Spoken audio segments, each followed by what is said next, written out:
Welcome back to Movie Recaps. Today I will show you a drama, thriller film from 2011, titled Margin Call. Spoilers ahead. Watch out and take care. The air is tense in the offices of an investment bank because everyone knows a large number of employees is about to be laid off. The biggest surprise comes in the form of Eric Dale, the head of risk management who has been working there for 19 years, yet he gets fired over some younger blood. Before leaving, he tries to warn them about a model he has been working on, but he is ignored. While he is picking up his things in his office, Eric is visited by the head of credit trading, Will Emerson, who is keeping his job. After Will shows his sympathy, Eric asks him who was the one that chose him, and Will confesses it was Sarah, which puts Eric in even a worse mood. Eric also tries to get Will to look at his model, but Will refuses to, saying it is not Eric's problem anymore. On his way out, Eric receives some sympathy from his now former employees Peter Sullivan and Seth Bregman. When Peter shows how grateful he is for everything Eric has done for him, Eric takes the chance and gives him the pen drive with his model, telling him to be careful. As he leaves the building, Eric realizes they have already shut down his phone, so when he sees Chief Risk Management Officer Sarah Robertson arriving, he insults her for putting him in this position. Meanwhile, floor leader Sam Rogers is having a hard time because he got a phone call from the vet telling him his dog is dying from a tumor. Will goes to check on him and informs him that the 80% of the floor that has been fired has already left, so Sam goes out and gives the remaining 33 employees an encouraging speech, reminding them this is a prime opportunity for them to grow. When night falls, all the employees go out to celebrate they are keeping their jobs except for two. Sam goes to visit his dog, and Peter stays in the office to take a look at the files Eric left him. The model is incomplete, but Peter manages to finish it, and the final result is quite disturbing. He tries to call Eric, but he does not have his phone anymore, so instead he calls Seth and asks him to bring Will back as soon as possible because it is an emergency. When they arrive, Peter shows him what he has discovered. Historical volatility levels in mortgage-backed securities are being exceeded, and the debt incurred from those over-leveraged assets will bankrupt the company. This is a serious issue, so Will tries to contact Eric at his home, but his wife tells him he has not come back home yet.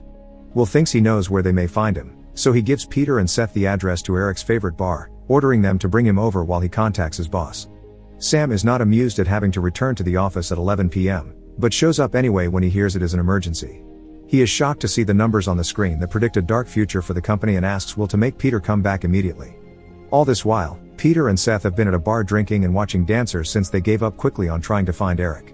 They go back to the office as soon as Will calls them and they are taken to an emergency meeting with Sarah, division head Jared Cohen and other senior executives. After checking Peter's credentials to know if his knowledge is trustworthy, Sarah informs Jared that while they will begin a thorough double check of the files, she already can tell the information is accurate. Panicking at 2 a.m., Jared asks Sam how long it would take his people to clear everything from their books.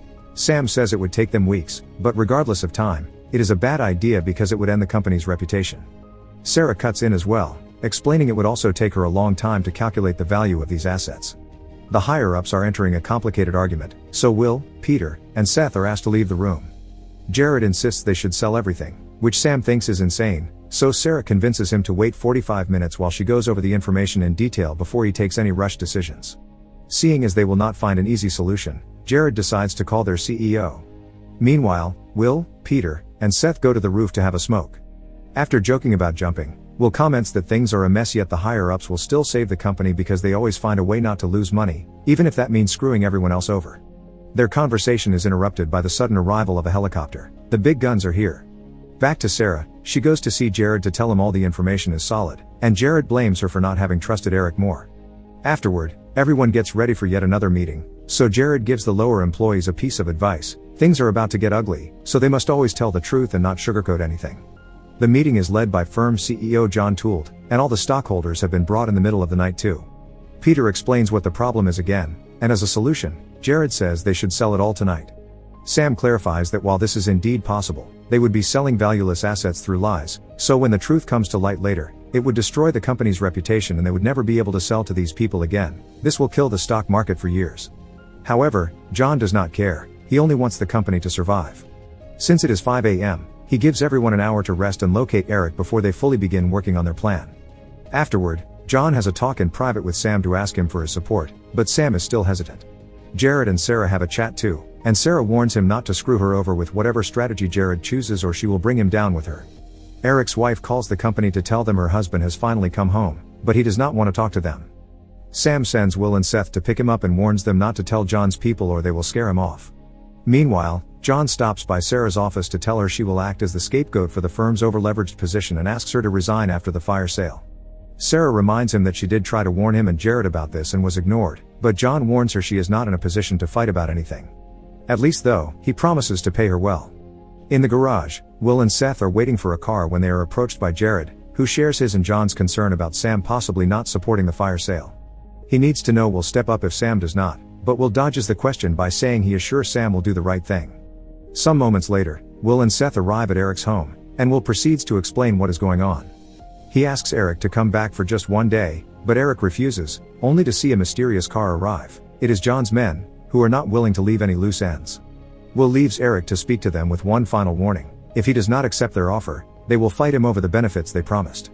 On their way back, Seth asks Will if he will lose his job, and Will answer yes. At least Seth has some money in his account to last him a few months, but he worries about what will happen to normal people after this blows up. Will scolds him for such thoughts, reminding him he will not survive in this business if he worries about the normal people, who get angry at them when they make mistakes but live happily the rest of the time, thanks to their work. Back in the office, John approaches Sam with a generous money offer to get his support, but Sam repeats he is on the side of the company's future. Afterward, Sam is approached by Peter, who also wants to know if he will be fired. Sam says he probably will, but he will lose his job too, because nobody will be safe after this mess. Peter also wonders if this is the right thing to do, but neither of them knows for whom. Meanwhile, Seth is crying in the bathroom because he is worried about his future. Jared enters the bathroom too, but when Seth shares his concerns, Jared does not show any care. Afraid of losing all his benefits, including his health care, Eric ends up accepting to return to the company for a day. He meets with Sarah, who apologizes for everything and clarifies she did pass Eric's warning to Jared and John weeks ago, but she was ignored. A few moments later, it is time to get the plan rolling. Under Jared's vigilant gaze, Sam talks to his team and tells them they must sell everything before the day ends.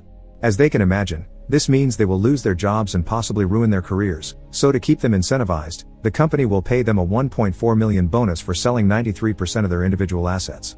If the floor as a whole sells 93% of the entire thing, then that is an additional $1.3 million apiece. Sam also apologizes for everything, reminding them that this is unique for even someone like him, who has been working in this firm for 34 years, swearing he is proud of everyone in his team and that their talents have been used for the greater good. The traders immediately jump into action, selling to anyone that will give them the time of the day. Eventually, their counterparties become suspicious of such a sudden sale, so the firm begins selling with a heavy loss, but at least they are able to get rid of most of the bad assets. Jared goes to see Sam to congratulate him on a well-done job and inform him he must begin sending people home right now. He also tells him that, thanks to having backed up the sale, he will not be losing his job, since the higher-ups are happy with the result. This angers Sam, and he rushes to see John, who is calmly having lunch as if it was just another normal workday. Sam wants his options released and to be out because he is done with the company after this mess, but John needs him to be here for him for the next 24 months, then he will gladly let him go. This is not enough to clean Sam's conscience, and John finds his guilt laughable. He thinks this is just money, just paper that is not even real. They have always run a shady business, Sam just did not want to accept it. Sam agrees to stay, but only because he needs the money, not because he agrees with John's ideas. John is grateful and informs him that Peter not only will keep his job, but he is also getting a promotion. Later in the evening, Sam returns to his old house to bury his euthanized dog in the front yard. His ex-wife finds him there, almost calling the police until she realizes who it is, and reminds him that he does not live there anymore. Sam explains this is the only place his dog belongs, so his ex-wife decides to let him do his thing. Before going back into the house though, she tells Sam that their son's firm also sustained heavy losses, but at least they survived without going bankrupt. Make sure to subscribe and turn on notifications so you can watch more videos like this. Thanks for watching.